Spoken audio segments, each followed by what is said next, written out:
Hey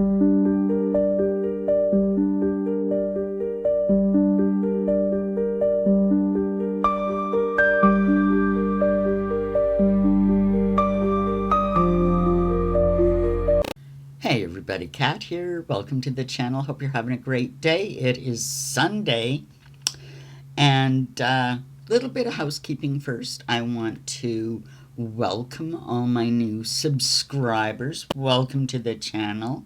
And I've created a new playlist that you can check out. It's my Myth and History playlist. I've got several videos in there that kind of mix the mythology, the history. It's a lot of fun. I enjoy it. And for those of you that enjoy that kind of thing too, now it's all in one spot. I encourage you to go check it out. In fact, my most recent video, the Doomsday Book, is part of that playlist. So enjoy. Now to get to what we're talking about today, of course, Meghan, she had to pop her head up. I mean, we've had Prince William's interview with Eugene Levy on his show, The Reluctant Traveler. We've had Catherine out and about. All kinds of publicity for everybody. So, of course, Meghan had to pop up and do something. And where'd she show up? She pops up in Paris for Fashion Week. Interestingly enough, she went to the Balenciaga, I think that's how you pronounce it, show, right? Now, Balenciaga, I believe. Now, they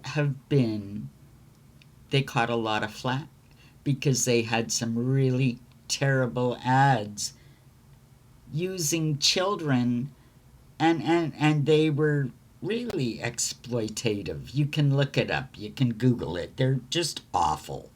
And you know, Meghan is supposed to be such an advocate for young children, but beside the point, what was even more interesting was who she popped up with. Marcus Anderson. If you've looked at any of my previous videos, you understand the relationship between Meghan and Marcus. So there's no surprise there. Now, even though they claim that they have nothing really more to do with her, William Morris Entertainment, her publicists, when you look at the other people that she was surrounded with, you gotta know it was a setup. It was a publicity stunt.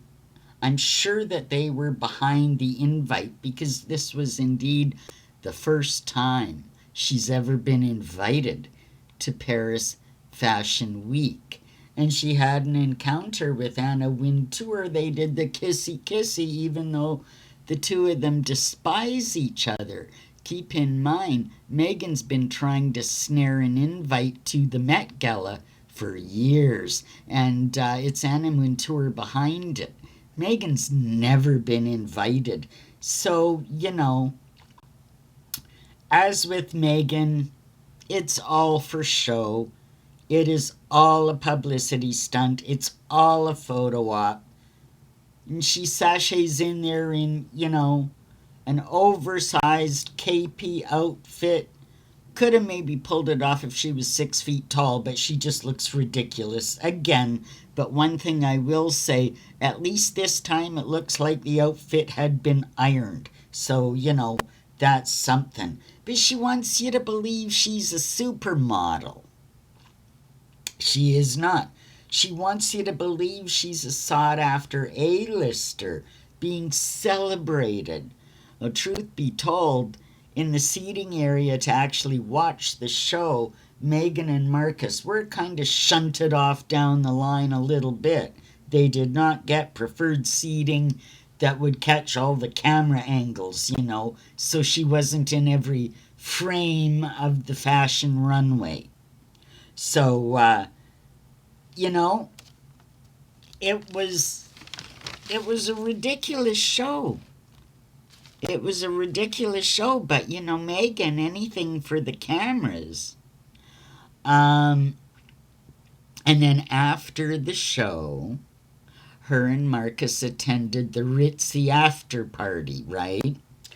Meghan wore a sexy, backless, not a duchess kind of a dress to the party, if you know what I mean. And she even had the nerve at night in Paris to film as her car, well, first of all, as she's coming out to her car, she's hired Paps to be there to make it look like, oh, she was sought after. Diana 2.0. This is in her head again, and she's in Paris. You need a crowd. She's leaving the hotel at night. Oh my God, I am surprised she didn't film them going through a tunnel. The whole thing was set up. A publicity stunt. Probably set up by WME. Marcus in attendance is interesting because we haven't seen him for a little bit, and Marcus is her handler. If you followed me at all, any of the right from the Who's Your Daddy, Who is Marcus Anderson, down the line to varying videos where I discuss the relationship between Marcus and Meghan. So not surprised that he pops up now and again. We do know, and I've talked about this at great length, that Meghan and Harry are agents of chaos. They're supported by their handlers, financed through government and royal channels. I've talked about this a lot over the last couple of years. They tell us that they're working on behalf of vulnerable children, their whole online safety children thing, and yet she attends this fashion show. This fashion house has a very bad reputation of child exploitation in their advertising. Not only that, but she flies across the world to attend a party. Think of all that gas. Yet all that carbon, but yet we get lectured by those two about the climate crisis. It is obnoxious, totally hypocritical. But we haven't even talked about the children. Well, there are no children. But Mother Earth Meghan is chasing the cameras half a world away. Who's sprinkling the turtle food on their pancakes in the morning? Who's brushing Lily's hair? Oh, wait, her hair's never brushed in any of the photographs. Oh, well, she always looks ratty. But Meghan wants us to believe she's Mother Earth. How can she tear herself away from all that domestic bliss in not her house, right?